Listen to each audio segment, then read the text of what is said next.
Jini pamoja na kwamba ni kiumbe anayetisha, Mungu amemfanya anaweza kubadilika maumbile tofauti kuanzia 3 mpaka 4.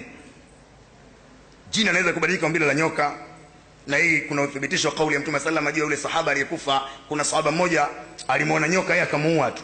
Alipomuua, baada ya muda si mrefu na yeye akafa. Habari zikamfikia Mtume sallallahu alaihi wasallam kwamba kuna bwana mmoja kaua nyoka, lakini muda si mrefu na yeye kafa.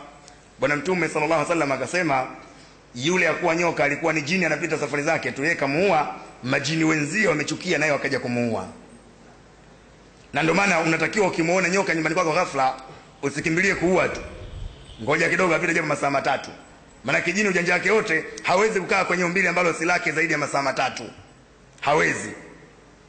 Ujanja wake wote jini atajibadilisha umbile kama kibinadamu, lakini baada ya muda tu anarudi kule kule katika umbile lake. Lakini na kiumbe katika umbile lake la kijini lazima apotee, usimuone, maana ukimuona hatari. Jini anatisha. Wewe unaona kiumbe udenda kidondosha moto? Ni kiumbe wa ajabu ajabu kidogo, Mungu amemuumba hivyo. Sasa majini yanasumbua sana binadamu kama ni mkakati miongoni mwa mikakati yao. Kuna kauli ya Mtume inasema kila binadamu ana shetani wake, na shetani wangu mimi amesilimu. Watu wanajenga hoja sana juu ya kauli hii ya Mtume.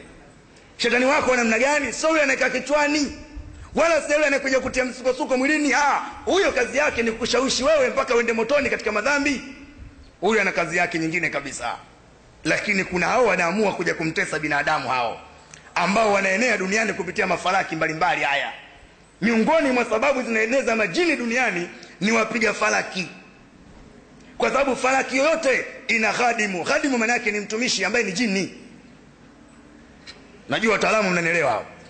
Maana yake ukiandika talasimu yako lazima ibughulishe ile bilabani zukhra, na inaandikwa kabisa mule taktubu hadhihi talasimu thumma tabghulu bilabani zukhra taqulu tawakkali ya khudami hadhihi talasimu, au sio?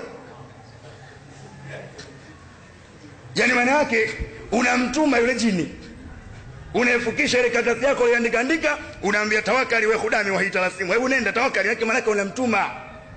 Hatimaye ndio unakuta leo mabalaa yanatawala duniani. Maana yake yale majini yanakuwa wengi duniani, wanaathiri kina mama, watoto, kizazi, jamii. Matatizo ya kijini yamekuwa mengi.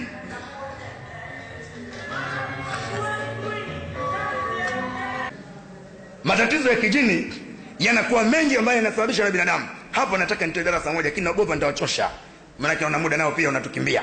Lakini nitakupeni na zawadi kama mtasubiri kidogo. Nimeahidi kuna zawadi leo nimewaleteeni kwa muda mwingi ambao nimepotea hapa.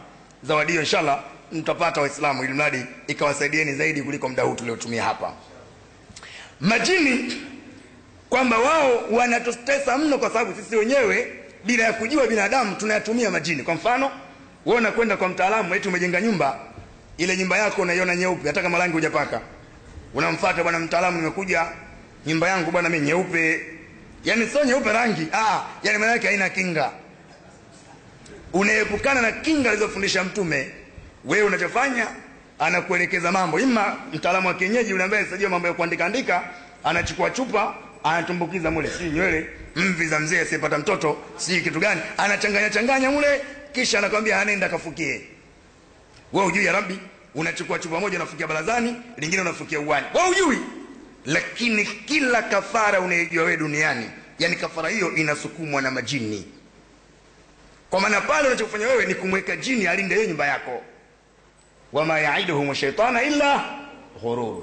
Shetani ahidi akatekeleza jambo ila lazima ataongopa. Maana yake baada ya muda akakaa pale, mara kwanza atatekeleza kweli, na anaweza kweli akaja mchawi jasho likamtoka akajalishia barazani, lakini baada ya muda anahama yule katika ile chupa pale alipokaa, anatafuta mtoto wako au mkeo au wewe mwenyewe yule vile kama mwepesi. Maana inawezekana hata mwenyewe pengine unatembea na janaba kutwa nzima, maana kijini ana njia zake kama 4 hivi za kumwingia binadamu.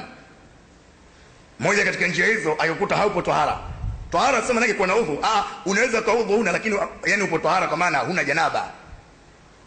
Kutembea na majanaba ni miongoni mwa sababu jini anakuwa na urahisi zaidi wa kuingia katika mwili wa binadamu. Jambo la pili, jini anaweza kuingia katika mwili wa binadamu maeneo ya hatari kama vile sehemu ambayo unastuka. Ndio maana unakuta mtu anaweza kuloga wewe ukamaliza hata miezi 6 miezi 7 uchawi haujaingia mwilini. Kwa nini? Unajua yule mnyama anayekutafuta hapati nafasi ya kuingia mpaka lazima ustuke wewe. Uliza watu wote waliopata mtihani wa kulogwa watakwambia bwana, siku moja natembea alafu nikastuka ghafla tu mara tu nikaanza homa. Ndio yani lazima hiyo. Unajua kwa nini? Yani jini anapokustua ndio mwili wako unakuwa wazi, yale maeneo ya njia naenda anapata sababu ya kuingia katika mwili huo.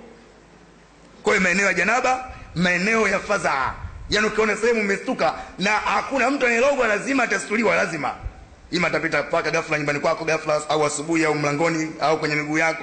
Ile hamad nyoka tayari unasikia mwili baridi, kitu kishaingia hapo. Mara shughuli hiyo. Hapo kazi mpya hiyo, ushughulike kweli kweli. Lakini ndugu zangu, hakuna ufumbuzi wa matatizo ya kishetani na kijini yanayozidi Qur'ani. Hakuna duniani. Baya zaidi leo Qur'ani hatuijui, ya Rabbi, ndio mtihani anatukuta kwa sababu Qur'ani hatuijui. Lakini mwenye kujua Qur'ani, ukitaka kinga ya nyumba ni Qur'ani, ukitaka kinga si biashara yako ni Qur'ani, ukitaka si kinga ya mambo yako, ukitaka chochote unachokihitaji Qur'ani inatosha. Lakini wewe kwa sababu hujui au unajua lakini mvivu kusoma, unataka mambo rahisi rahisi, unatengeneza ilizi ya blue na nyingine ya njano, nyingine nyekundu na nyingine nyeusi. Nyeusi unaweka chini ya kitanda, nyeupe unaning'iniza, nyekundu unaenda kufukia mlangoni. Wewe unajazia majini ndani ya nyumba yako, na baada ya muda lazima. Ndio maana leo unakuta katika majumba yetu watoto wa kike, madada zetu, mama zetu wengi wana mashetani wa kijini vichwani.